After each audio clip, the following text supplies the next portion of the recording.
Hello friends, welcome back to my YouTube channel. तर आज आपण पाहणार आहोत की आपल्या हाताच्या 5 बोटांचा उपयोग करून आपण अगदी परफेक्ट असा रांगोळी डॉट कसा बनवू शकतो. तर यासाठी बघा, आपली ही जी करंगळी आहे, करंगळीच्या शेजारचं बोट आपल्याला असं घट्ट या करंगळीला असं चिकटवून घ्यायचं आहे आणि त्यानंतर अंगठ्याच्या शेजारचं बोट आपल्याला थोडंसं असं पुढच्या बाजूला ठेवून ही अशा पद्धतीने आपल्याला अशी रांगोळी सोडायची आहे. आणि या पद्धतीने तुम्ही रांगोळी सोडायची प्रॅक्टिस करू शकता. आपल्या हातांमध्ये सुरुवातीला आपल्याला रांगोळी अगदी घट्ट अशी पकडून घ्यायची आहे. त्यानंतर बघा, आपल्याला आपल्या हाताच्या 5 बोटांमध्ये अजिबात गॅप ठेवायचा नाही आहे. जर तुमच्या बोटांमध्ये गॅप असेल तर तुमचा रांगोळी डॉट अगदी परफेक्ट असा बनणार नाही.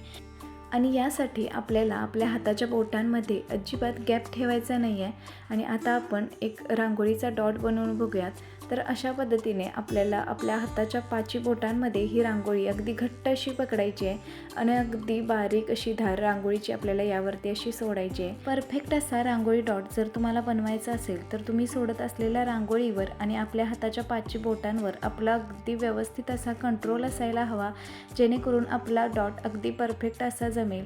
तुमचा हात जर हलत असेल किंवा तुमच्या हातांमध्ये थोडा जरी गॅप असेल तरी तुमचा डॉट अजिबात परफेक्ट असा येणार नाही.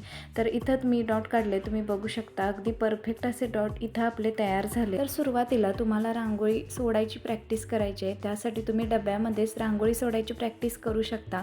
आणि त्यानंतर बघा, तुम्ही असे छोटे आणि त्यानंतर मोठे किंवा वेगवेगळ्या डिझाईन्समधले वेगवेगळ्या शेपमधल्या रांगोळ्या तुम्ही अशा पद्धतीने सोडू शकता. वेगवेगळ्या लाईन्स मारू शकता, वेगवेगळे शेपमध्ये तुम्ही रांगोळी अशी बनवू शकता. जेव्हा तुम्हाला परफेक्ट असा रांगोळीचा डॉट जमेल त्यानंतरच तुम्ही अशा लाईन्स वगैरे मारण्याची प्रॅक्टिस करा. जेव्हा तुम्हाला परफेक्ट डॉट जमेल त्यानंतरच तुम्ही वेगवेगळे शेप किंवा कोणताही शेप तुम्ही काढू शकता.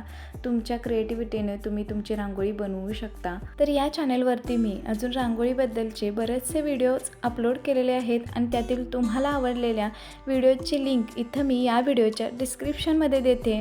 तिथं जाऊन तुम्ही ती नक्की चेकआउट करू शकता. आणि हा व्हिडिओ जर तुम्हाला थोडा जरी आवडला असेल तर प्लीज व्हिडिओला लाईक करायला विसरू नका.